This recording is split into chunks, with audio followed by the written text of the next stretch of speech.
Absolutely. You hit on something, Ryan, that was intriguing to me, and it's intriguing to me because I'm terrible at it. Okay. It's learning when to say no in our career. Yeah. I often find that I say yes to most things, and here's why. I say yes to most things because of fear of missing out, because of Sure.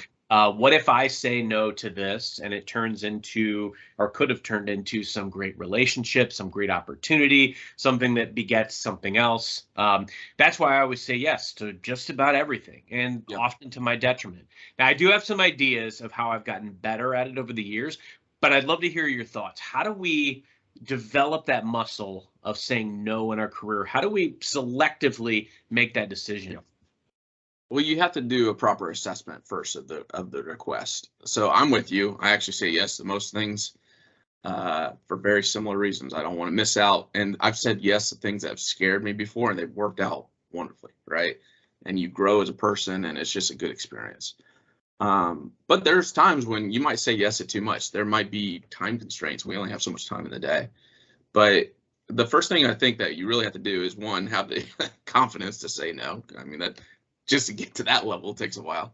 But two, if you're saying no to the CEO, that's probably it. You're not going to do that. But, maybe there's somebody else on your team that's asking you for a lot of requests.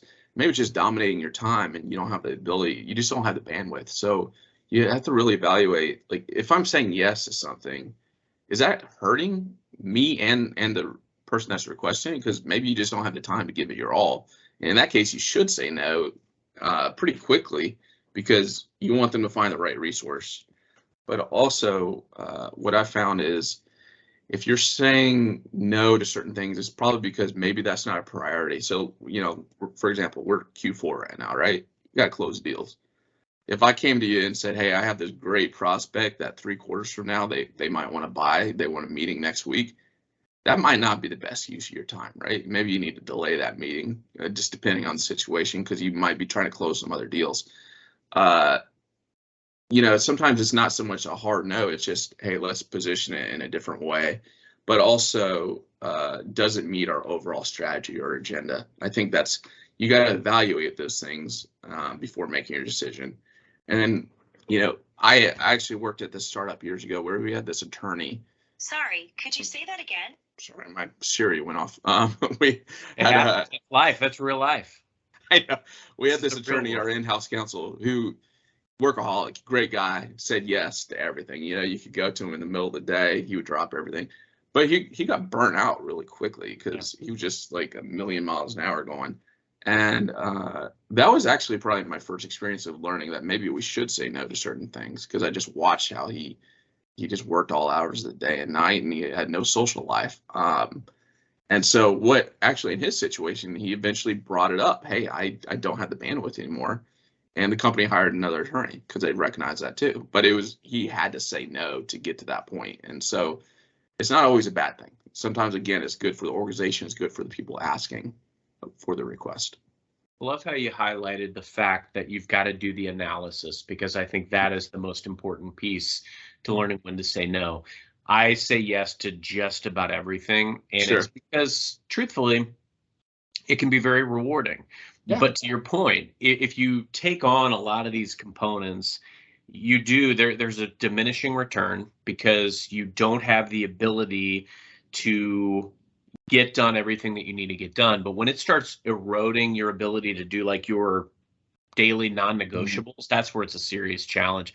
I actually had a manager years ago that really showed me the discipline that I needed to bring to my daily schedule. Mm-hmm. And sometimes, like, I go in every morning and I just look at my day. And if something isn't mission critical, I often will move it and just say, sure. And I have to do that, because if other things are popping up, there's always fires. You talk to sellers, you talk to sales managers. That's one of their biggest things. It's like, I'm getting pulled in a million different directions. There's, fires to put out, this and that. I mean, the fires are inevitable, but you have to get done your daily non-negotiables.